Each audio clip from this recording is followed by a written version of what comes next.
Olá, bem-vindo ao Seminário Teológico Talmide, nossa aula de História da Igreja 1, e hoje vamos estar estudando o segundo período da Igreja, denominado a Igreja Perseguida. Nas aulas passadas estudamos acerca da Igreja Apostólica ou Primitiva, que compreende o período do ano 30 até o ano 100 depois de Cristo.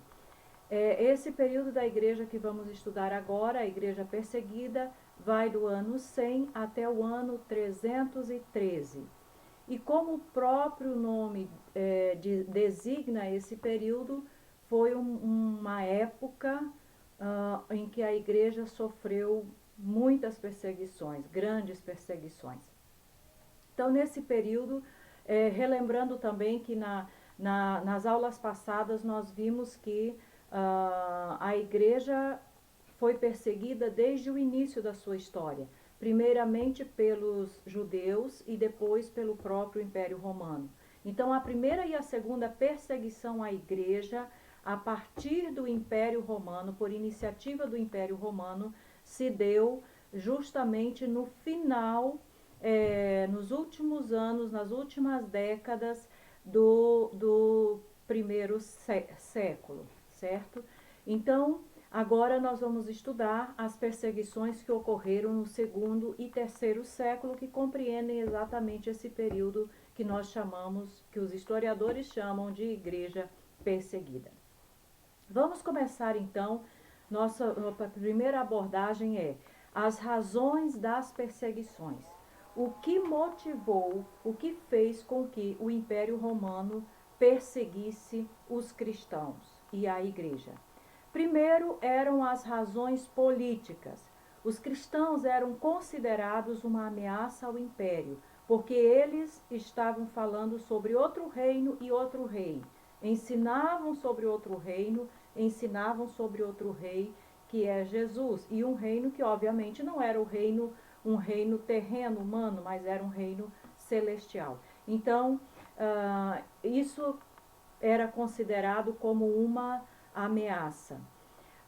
Quando lemos Atos dos Apóstolos, os Evangelhos, nós vamos ver que no tempo em que Jesus nasceu, quando os magos foram procurar por Jesus, porque viram a sua estrela, a história nos relata que o rei Herodes daquela época ordenou que se matassem todas as crianças abaixo de 2 anos, justamente porque havia essa informação, essa profecia de que o rei dos judeus havia nascido. Então, se havia um rei, era uma ameaça ao governo político dos reis romanos, dos imperadores romanos. Outro aspecto, outra causa, razão da perseguição eram questões religiosas. Os cristãos eram considerados ateus e acusados de canibalismo e incesto, mal entendidos por causa da ceia do Senhor e da irmandade dos cristãos. Então, por que eles eram considerados ateus? Porque adoravam a um único Deus e era um Deus invisível. Um Deus que não tinha nenhuma representação, enquanto eles estavam acostumados à multidão de deuses. Cada deus tinha a sua representação, era algo visível. E os cristãos adoravam um Deus que ninguém via. Então eram acusados de ateus. Além disso, eram acusados de canibais por causa da ceia do Senhor, né? Por causa de como Jesus apresentou: isto é o meu pão, isso é o meu corpo, isso é o meu sangue, comei dele todos, bebei dele todos. Então eles eram considerados como canibais. Havia, podemos dizer assim, notícias, havia tradições, havia fofocas de que os cristãos sacrificavam pessoas e comiam essas pessoas nessas celebrações da ceia.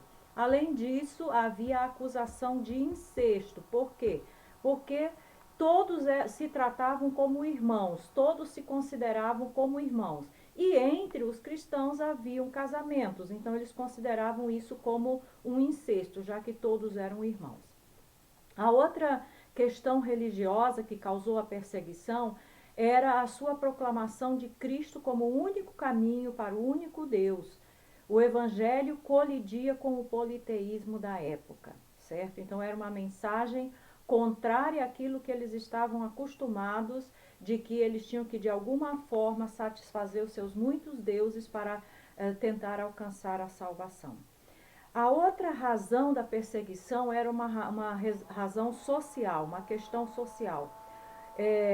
Os cristãos não respeitavam as classes sociais da cultura e eles não participavam de eventos sociais envolvendo o paganismo. Não é que eles eram desrespeitosos. O que acontecia era que os cristãos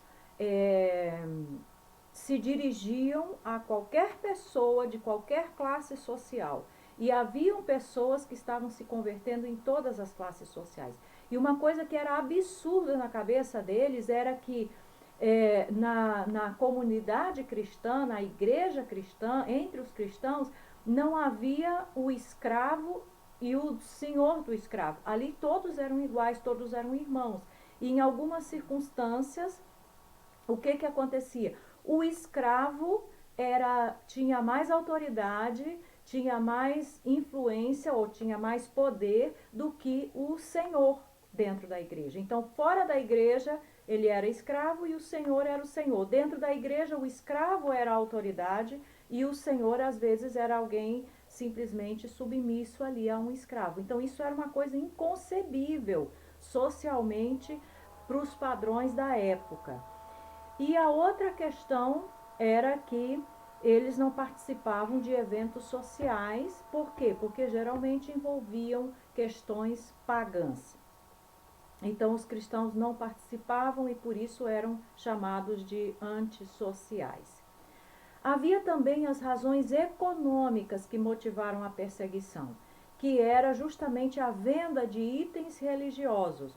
Como as pessoas estavam se convertendo, a venda, os lucros que a venda de produtos religiosos, de imagens e de outras coisas mais promovia e trazia, estava caindo. A venda de produtos religiosos caiu. Então, os itens pagãos não eram mais comprados e isso fez com que os lucros diminuíssem. E então, por essa razão, a igreja também estava sendo perseguida. Então, observe que a perseguição teve razões políticas, razões religiosas, razões sociais e razões econômicas.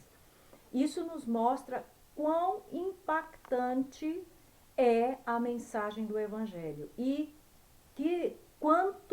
quantas alterações sociais, políticas, religiosas e econômicas o Evangelho produz numa sociedade. O que as pessoas às vezes não entendem é que essas mudanças geralmente são para melhor e não para pior, né? Mas essas são as razões porque a igreja desse período passou a ser perseguida de forma feroz pelo próprio Império Romano, que passou a ver os cristãos como inimigos em todos os aspectos.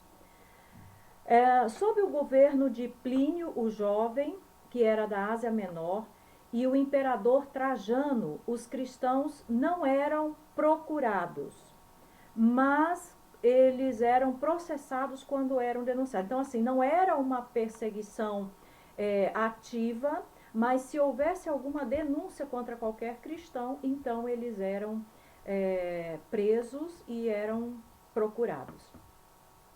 Alarmados com o crescimento dos cristãos em suas províncias, Plínio pediu conselho a Trajano, que aprovou essa prática imitada em outras províncias. Então, os cristãos não eram perseguidos abertamente no tempo desse imperador, desses dois governantes, mas se houvesse alguma denúncia, então eles eram sim procurados e perseguidos, sofriam as penas.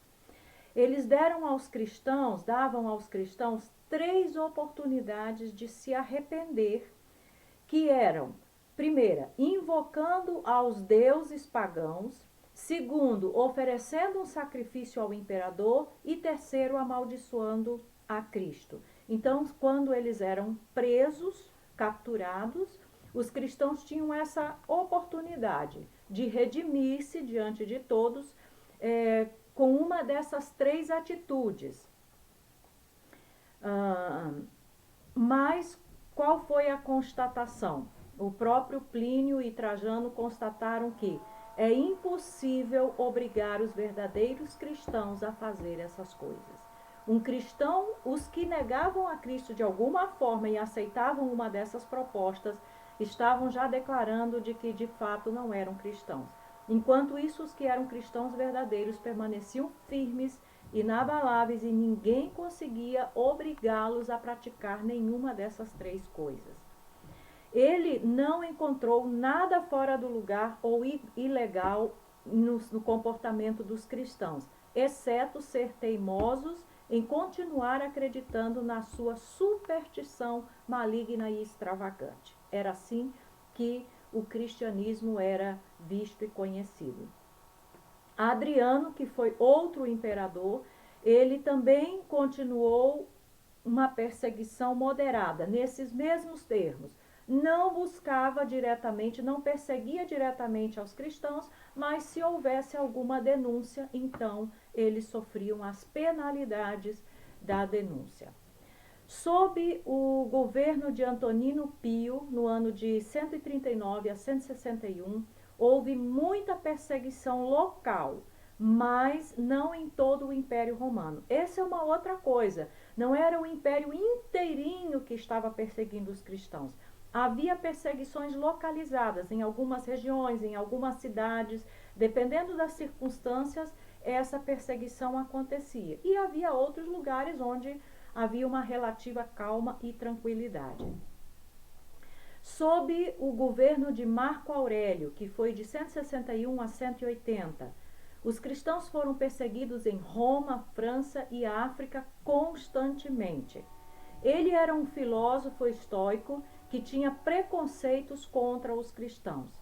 Estabeleceu um sistema de espionagem para acumular evidências contra os cristãos. Então, ele já não era mais uma coisa assim, só se alguém denunciasse. Já havia todo um sistema de espionagem, de investigação para descobrir os cristãos.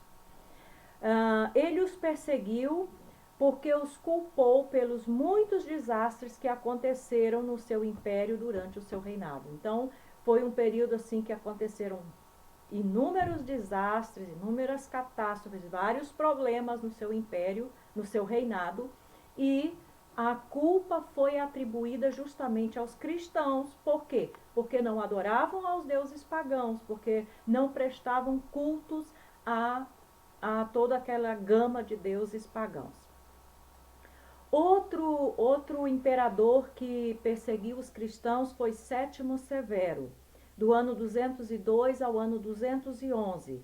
Ele perseguiu a igreja, especialmente na África, de uma maneira muito feroz, para deter o proselitismo. Como os cristãos pregavam o evangelho por onde fossem e muitas pessoas se convertiam, então, para impedir que o evangelho fosse proclamado e que as pessoas fossem se convertessem, então ele empreendeu também uma perseguição com esse objetivo. Outro imperador que perseguiu o cristianismo foi Décio, que iniciou sua perseguição, que foi relativamente breve, de 249 a 251. Eles estavam se aproximando do 1000º aniversário da cidade de Roma e havia muitos problemas. Eles então se lembravam dos bons dias do passado e culparam os cristãos dos problemas atuais por abandonarem os deuses gregos romanos. Sempre essa era uma tônica constante. Pode observar, haviam problemas no reinado, a culpa era dos cristãos porque não adoravam aos deuses pagãos.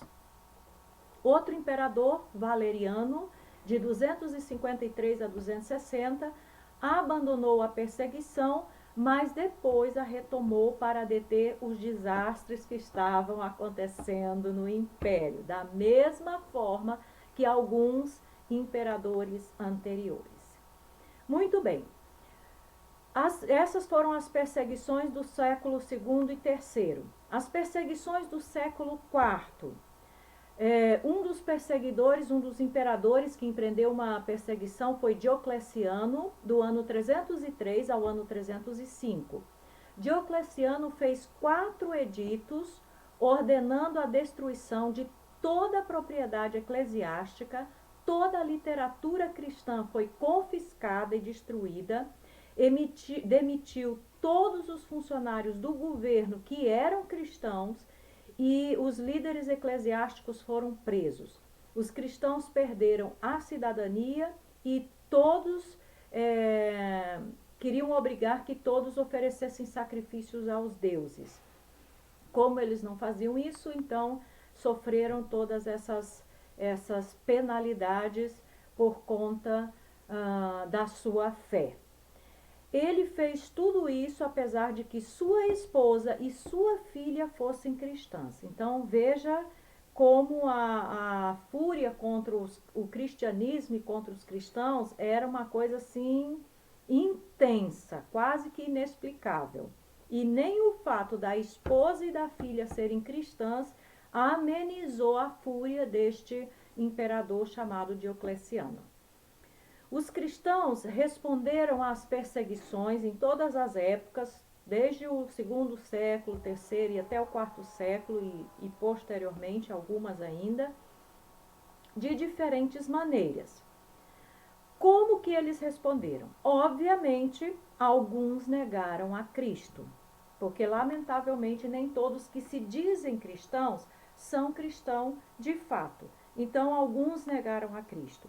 Outros obtiveram certificados falsos dizendo que tinham sacrificados aos deuses atuais. Então já havia aí uma mentira, né, um engano. Conseguiam certificados falsos para escaparem da perseguição. Outros eram submetidos ao martírio mesmo, não buscavam desculpas nem escusas e sofreram. E quando nós estudamos acerca e lemos como que os cristãos eram perseguidos, era realmente uma coisa que é chocante. Os sofrimentos que eram infligidos aos cristãos, porque não negavam a sua fé em Jesus, era algo assim que nos faz pensar seriamente se hoje a igreja cristã, se os cristãos de hoje tivessem que enfrentar o sofrimento e as dores e as agruras que os cristãos desse tempo sofreram, se suportariam. Porque eram queimados vivos, eram comidos vivos por feras, sofriam todo tipo de torturas imagináveis e inimagináveis também. Eram queimados, enfim, era uma coisa terrível, é chocante.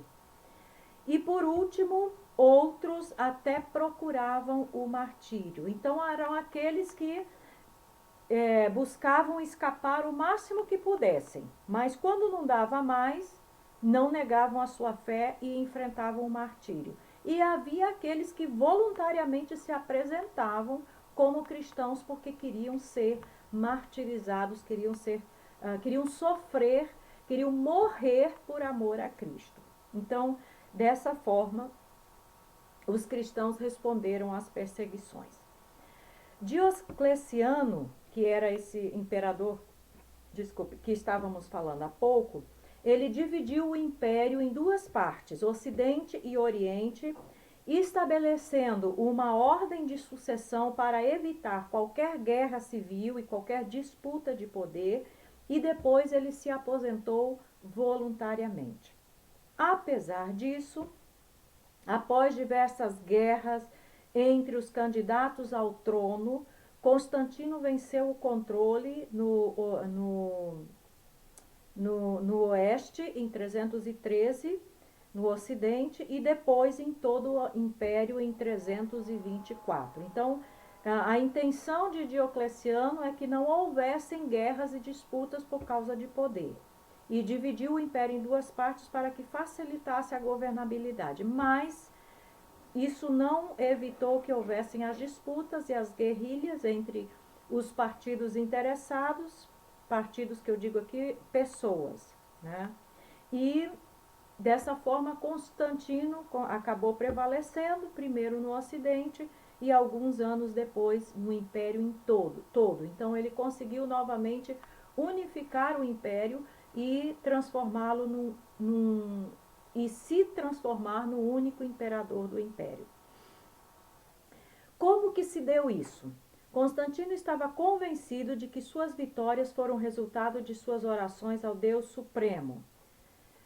E há muitas histórias e tradições acerca desse fato. Alguns dizem que ele teve uma visão quando ele estava indo para uma certa batalha e nessa visão ele viu uma cruz ou escutou uma voz que dizia: por este sinal vencerás. E ele então ordenou que em todos os seus escudos de guerra fosse colocado uma cruz e de fato ele acabou vencendo essa batalha. E não sabemos até que ponto isso é verídico ou não, mas existe essa tradição.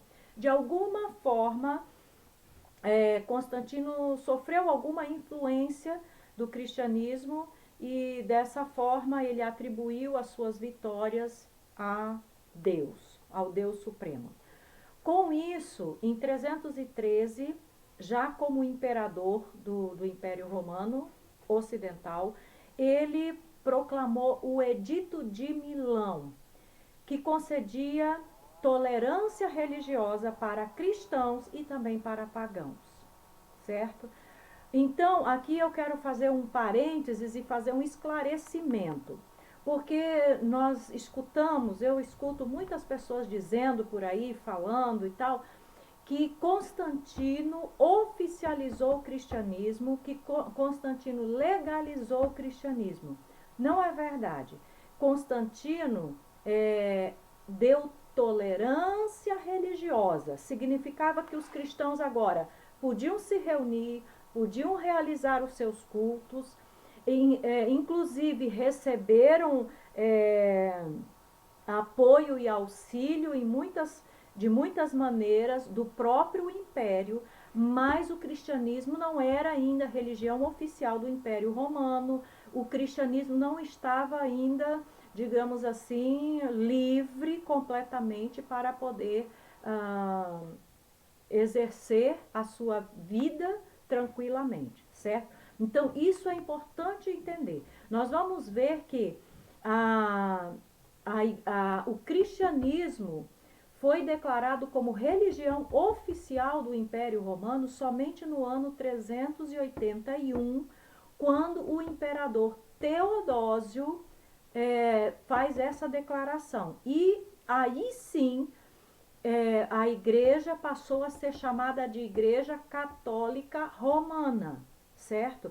Porque até então não havia este nome. Então, isso é importante que fique bem claro e que essa confusão seja esclarecida.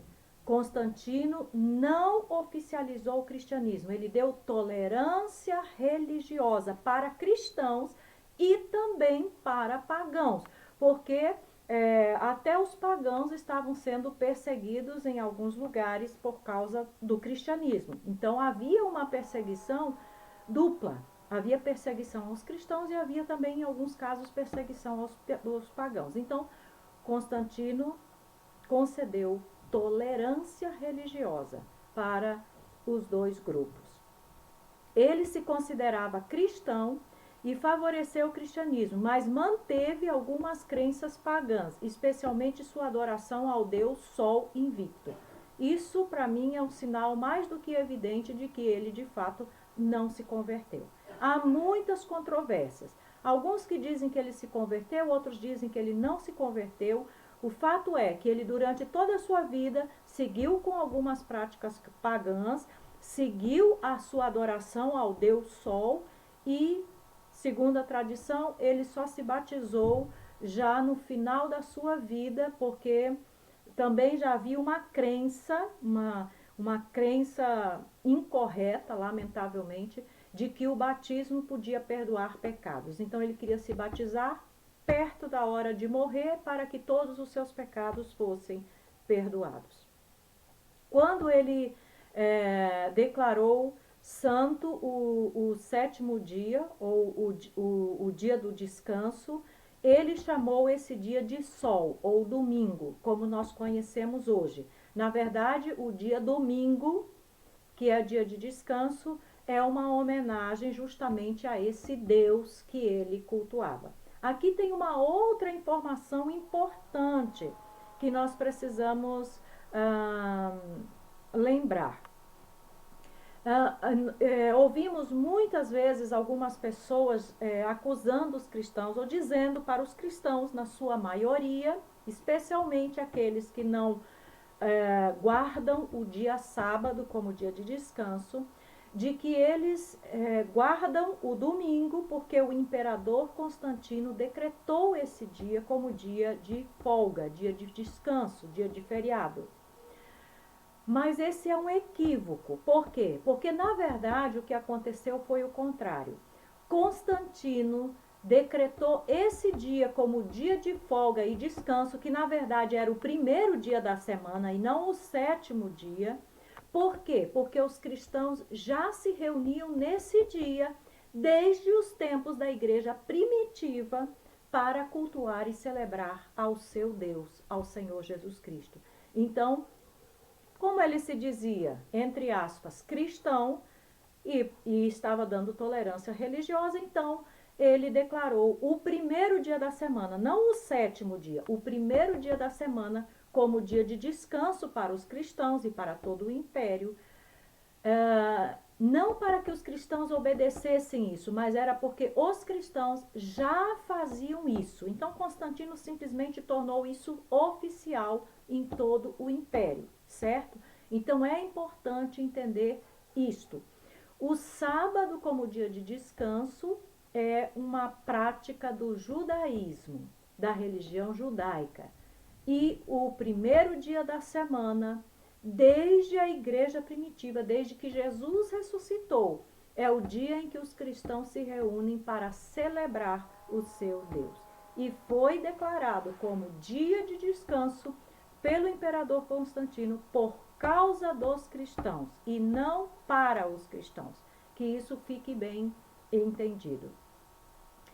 E claro, Constantino tinha muitas pretensões e era um homem, obviamente, inteligente e se aproveitou do cristianismo para unificar todo o império. Então ele utilizou a força, a influência e os efeitos que o cristianismo produzia aonde chegava para poder unificar o Império Romano. Então, involuntariamente, talvez o cristianismo tenha contribuído para isso.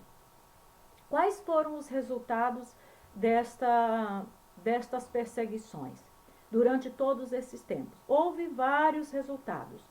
O primeiro deles é que a igreja foi purificada.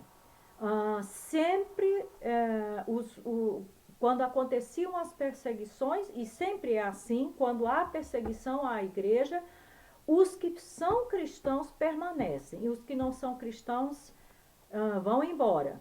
Os que são cristãos se santificam mais ainda, e os que não são cristãos não querem absolutamente nada. Então, a igreja foi purificada através das perseguições, para que o pecado, os erros, as heresias, as coisas que não estavam de acordo com a palavra de Deus não permanecessem, não ganhassem raiz dentro da igreja e do cristianismo.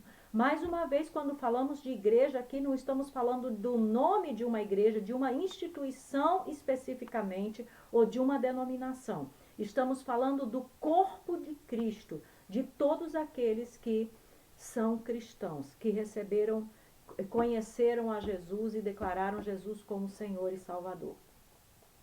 O outro resultado é que a igreja estava unida. Apesar de que houvessem algumas dissensões, algumas diferenças entre uma igreja e outra, mas eles mantinham uma confissão de fé mais ou menos uniforme. Alguns elementos da fé cristã eram absolutamente inegociáveis. Então, a perseguição ajudou a manter essa unidade entre os cristãos.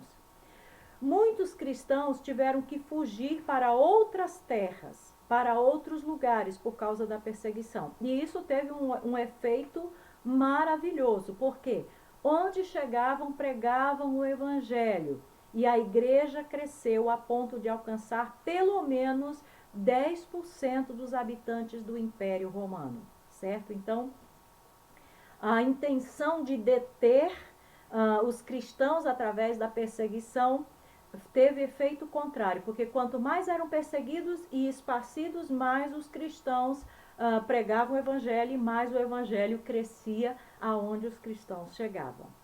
Os apologistas produziram defesas racionais para o cristianismo. Os apologistas foram homens, mestres, pessoas entendidas.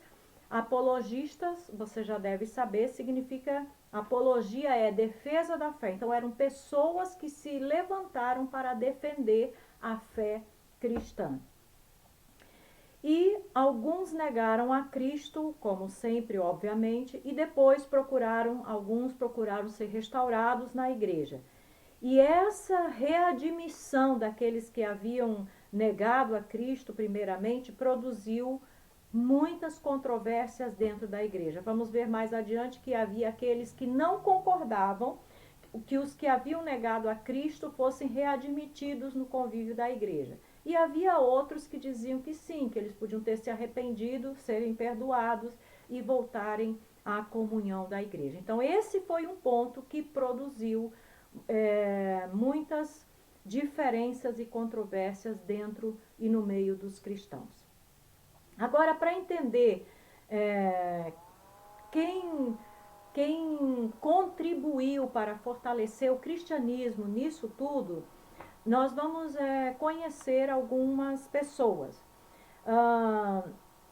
Havia os pais da igreja, haviam os apologistas, haviam os polemicistas e haviam também os teólogos científicos. Todos esses contribuíram de alguma forma para fortalecer a fé e conceder ao cristianismo uma condição mais intelectual até, argumentos e provas para defender a sua fé. Mas este assunto nós vamos tratar a partir da nossa próxima aula. Que o Senhor te abençoe.